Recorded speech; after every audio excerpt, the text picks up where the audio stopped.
For 7 years, I sent my parents money every single month. I never missed a payment. They always told me it was helping them live comfortably after retirement. I never questioned it, until one unexpected phone call shattered everything I thought I knew. My name is Monica Hayes, and at 34, I believed I was doing exactly what any loving daughter would do. I lived in Chicago, nearly 6 hours away from my hometown, where my parents had spent their entire lives. After years of hard work, I finally built a successful career as a senior project manager. The long hours had paid off, and for the first time, I could afford to help the people who had sacrificed so much for me. So, on the first day of every month, I transferred $2,000 into my father's bank account. It became a routine. I never forgot. I never complained. Whenever I called, my mother would smile through the phone and say, "You're making retirement so much easier for us." My father always laughed and replied, "One day we'll pay every penny back." I laughed every time I heard it. "I don't want it back," I would tell him. "You've already spent your lives taking care of me. Let me take care of you now." Looking back, I wish I had asked more questions, because for 7 years, I never once asked where the money actually went. Then everything changed on a rainy Thursday afternoon. I was sitting at my office finishing a project when my phone buzzed. The caller ID showed a number from my hometown that I didn't recognize. Normally, I ignored unknown numbers. Something made me answer. "Hello?" A calm woman spoke. "Is this Monica Hayes?" "Yes. My name is Karen. I'm calling from Green Valley Assisted Living." I frowned. "I'm sorry. I think you have the wrong person." There was a brief silence. "No, Miss Hayes. Your father listed you as his emergency contact." My heart skipped. "My father doesn't live in assisted living." Karen hesitated before answering. "I'm looking at his file right now. Mr. Daniel Hayes has been living here for almost 11 months. The words didn't make sense. They couldn't. I had spoken to my father just 3 nights earlier. He told me he was sitting on the porch at home with my mother watching the sunset. Karen spoke gently. "Ms. Hayes, your father hasn't lived at that address in nearly a year." My hands started shaking. If my father wasn't living with my mother, then who had I been talking to every week? I booked the first flight home that night, but the person who opened my parents' front door wasn't my father, and what she said next made my blood run cold. The next flight to my hometown left at 7:15 that evening. I barely remembered packing my suitcase. My mind kept replaying the phone call over and over. "Your father has been living here for almost 11 months. It couldn't be true. 3 nights ago, I had spoken to him for nearly 20 minutes. He told me about the tomatoes growing in the backyard. He joked about my mother's obsession with bird feeders. He even complained about the old porch swing squeaking every time he sat down. Those weren't the words of a man living in an assisted living facility. Something wasn't adding up. The entire flight felt endless. By the time I reached my hometown, it was almost midnight. The familiar streets brought back childhood memories, but instead of comfort, I felt a growing sense of dread. When I turned onto my parents' street, I immediately noticed something strange. The porch light was different. The flower beds my mother loved had disappeared. Even the white rocking chairs were gone. I parked across the street and stared at the house. It looked like someone else's home. Slowly, I walked up the driveway and rang the doorbell.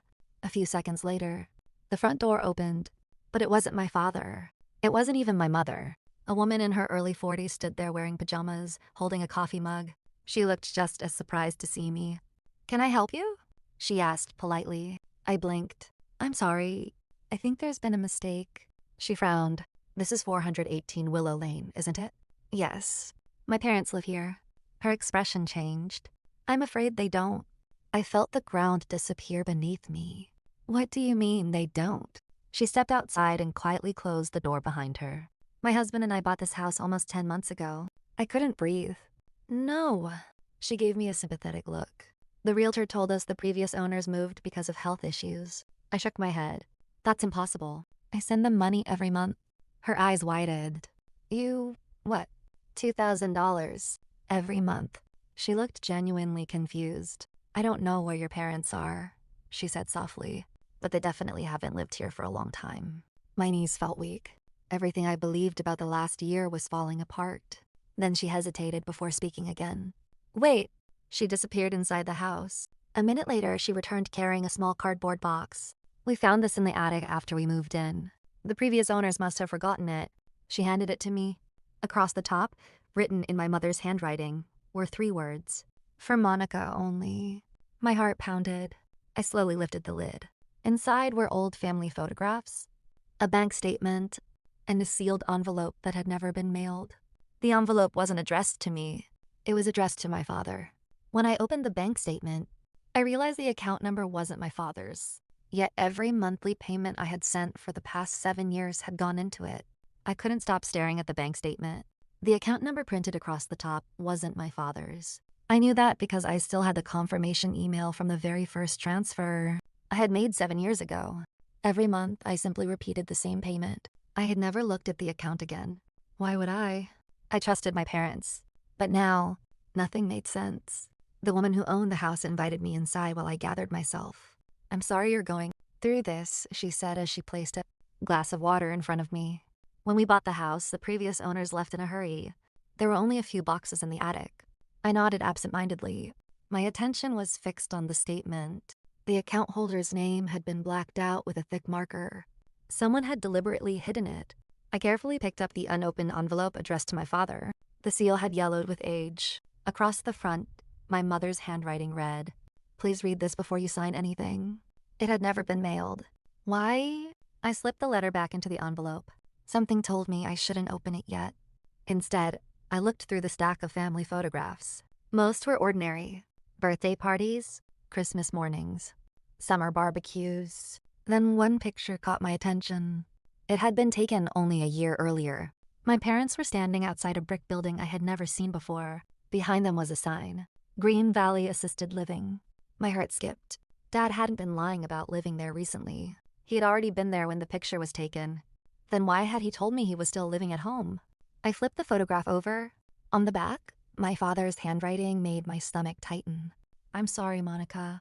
One day you'll understand why I couldn't tell you the truth." I closed my eyes. This wasn't an accident. My father had known exactly what was happening. Before I could think any further, my phone rang. It was the assisted living manager, Karen. "Miss Hayes," she said gently, "your father has been asking for you all evening." I stood up so quickly that the chair nearly fell over. "Can I see him?" There was a brief pause. "Yes, but there's something you should know before you come." My heart started racing again. "What is it?" Karen lowered her voice. "Your father believes someone has been stealing the money you've been sending." I felt every muscle in my body go still. For 7 years, someone had been taking my money, and my father had only just discovered it. When I finally arrived at Green Valley Assisted Living, my father grabbed my hand and whispered 4 words that changed everything. "Don't trust your mother." My father's fingers tightened around my hand. His skin felt thinner than I remembered. His once strong voice had become little more than a whisper. He looked toward the door to make sure no one else was listening. Then he repeated the words, "Don't trust your mother." I stared at him in disbelief. "What are you talking about?" His eyes filled with tears. "For months, I've tried to call you. I talk to you every week." He slowly shook his head. "No, Monica, you talk to your mother." A chill ran through my body. "What do you mean?" "The nurses would bring me the phone every Sunday, but your mother always said you were too busy to answer." I couldn't breathe. "That's impossible." "I called every Sunday." "I know," he whispered. "I found out later." He closed his eyes for a moment, exhausted. "She told me you had stopped sending money because work was more important than family." My heart shattered. "And she told me you didn't want to visit because seeing me sick made you uncomfortable." Tears rolled down my cheeks. "Dad? I never said that." "I know." He reached for the tissue beside his bed and wiped his eyes. "Karen showed me the bank statements 3 weeks ago. The payments were still coming." I sat there speechless. For almost a year, my father believed I had abandoned him, and I believed I was helping both of my parents. Someone had carefully built 2 different versions of the same story. One for him, one for me. "Dad," I struggled to speak. "Why would Mom do something like this?" He looked toward the window. "I've asked myself that every day." He paused before continuing. "When my health got worse, she insisted we sell the house. I didn't want to, but she said it was the only way we could afford my care. That part made sense, but something still didn't. If the house was sold," I asked quietly, "but I was sending $2,000 every month. Where did all the money go?" My father slowly reached into the drawer beside his bed. He pulled out a folded document. "My lawyer gave me this yesterday." It was a copy of the house sale records. I scanned the pages. The sale price was far higher than I expected. Then I reached the final page. The money hadn't been deposited into my parents' joint account. It had been transferred into the same account number from the bank statement I found in the attic. The account that wasn't in my father's name. My hands started shaking. "Daddy," I whispered. "Whose account is this?" He looked away. "I don't know." Just then, there was a gentle knock on the door. Karen stepped inside. "Miss Hayes." She looked worried. "There's someone downstairs asking for you." "Who?" Karen hesitated. "Your mother." My heart began pounding. Karen took a slow breath before adding one final sentence. "And she's demanding that you leave with her immediately, before your father tells you anything else." As I walked toward the lobby, I saw my mother standing there, holding a folder in one hand and tears in her eyes. But the first thing she said wasn't an apology. It was a warning. The moment I stepped into the lobby, my mother stood up. She looked exhausted. Her eyes were swollen from crying, and the folder in her hands trembled as she held it against her chest. For a few seconds, neither of us spoke. Finally, she broke the silence. "Monica, please don't believe everything your father told you." I folded my arms. "Then tell me the truth." She glanced toward the elevator that led to my father's room. "Not here." I shook my head. "No, I'm done following secrets." People in the lobby had begun looking in our direction. My mother noticed. She quietly said, "Please, just 5 minutes." Reluctantly, I followed her outside. We sat on a bench overlooking the small garden beside the building. The evening sun had begun to set, but neither of us noticed. She opened the folder. Inside were medical bills, dozens of them. Chemotherapy, specialists, emergency surgeries, rehabilitation. My father hadn't just been sick, he had been fighting for his life. "I never lied about needing help," she whispered. "His treatment costs far more than our insurance would cover." I looked down at the paperwork. The numbers were staggering. "But the house," I said. "You sold it." She nodded. "And my monthly transfers? They paid medical bills at first." My heart sank. "At first?" Tears rolled down her cheeks. "Then your father developed dementia." I stared at her. "What?" "The doctors diagnosed him almost a year ago." My mind flashed back to every phone call, every strange conversation, every repeated story. How had I missed it? "He became confused," she continued. "Some days he didn't recognize where he was. Other days he insisted he still lived in the old house. Suddenly, everything felt less black and white. But why didn't you tell me?" She looked away. "Because you had finally built the life you dreamed of. You worked so hard to escape this town. I couldn't bear the thought of dragging you back." I shook my head. "Mom, that wasn't your decision to make." "I know." She wiped her eyes. "I made mistakes. But I wasn't stealing from you." I looked at the mysterious bank account on the statement, then whose account was receiving the money. Without saying a word, she pulled a document from the folder and handed it to me. It was a trust agreement. The account belonged to the Hayes Family Medical Trust. Every dollar had been deposited there to pay my father's long-term care. I felt a wave of relief until I reached the last page. Someone had withdrawn nearly $180,000 from the trust over the past 9 months. None of the withdrawals had my mother's signature. None had my father's. There was only one authorized signature, a name I had never seen before, Michael Turner. I looked up at my mother. Her face turned pale. "I don't know who that is," she whispered. At that exact moment, Karen rushed out of the building. "Monica!" She was out of breath. "You need to come upstairs." "What happened?" Karen looked directly at me. "Your father's room." She swallowed hard. "It's empty." My father had disappeared, and the only person who could explain where he went was the man who had emptied the family's medical trust. My heart dropped. "What do you mean he's gone?" Karen led us back upstairs. My staff took Mr. Hayes for his evening physical therapy at 6 o'clock. When they returned 20 minutes later, his room was empty.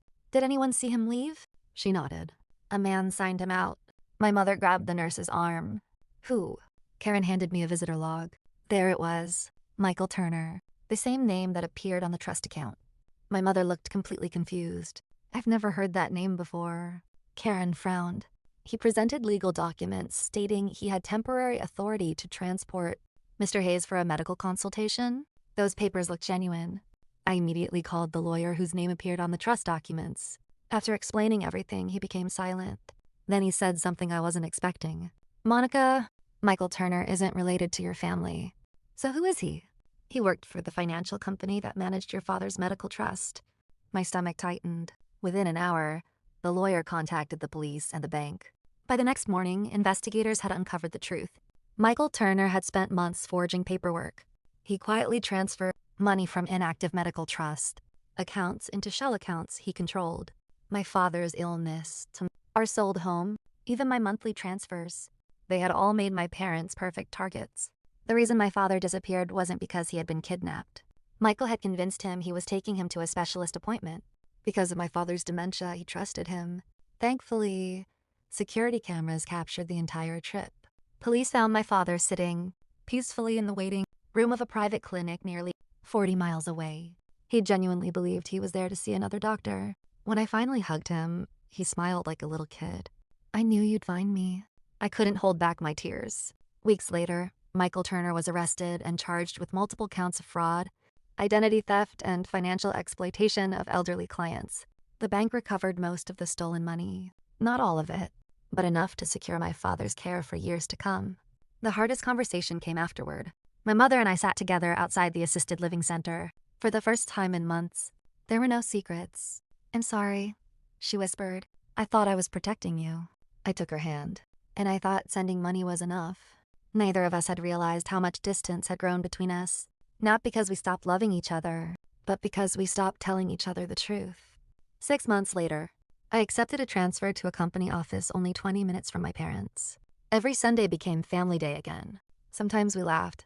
Sometimes Dad repeated the same story 3 times because of his dementia. And every single time, we listened, because one lesson changed my life forever. Love isn't measured by the money you send home. It's measured by the moments you're willing to spend with the people who need you most. The money helped my parents survive, but being there helped us become a family again.